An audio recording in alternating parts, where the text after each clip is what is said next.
Dalawang anak ang pinapag-aral sa kolehiyo ni Nanay Salvacion ng Upper Bonga, Bakakay, Albay. Bilang isang manlulubid, kulang daw ang kanyang kita para matustusan ang pag-aaral ng mga ito.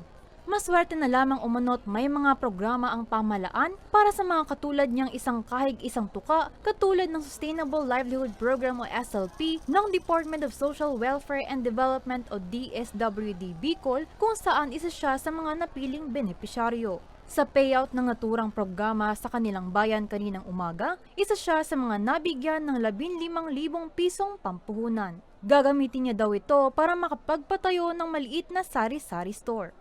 Pangpuhunan mi ma'am para may papagkakaitaan kami sa pang-araw-araw na kabagayan, pang-araw-araw na gastos.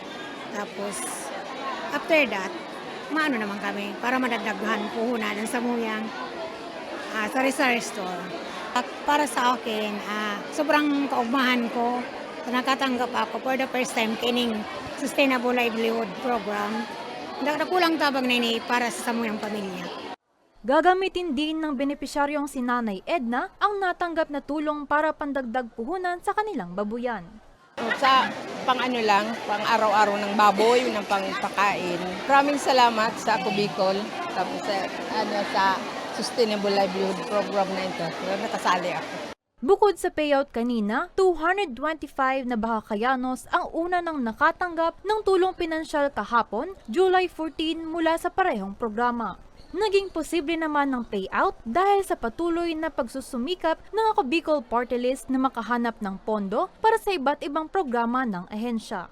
Ang SLP ay pangunahing programa ng DSWD na layong suportahan ng mga pamilyang nangangailangan sa pamamagitan ng pagbibigay puhunan upang makapagsimula ng maliit na negosyo ang mga residente. Layunin ng SLP ng DSWD na tulungan ang mahihirap na Pilipino na makapagsimula ng maliit na negosyo sa pamamagitan ng pagbibigay ng puhunan.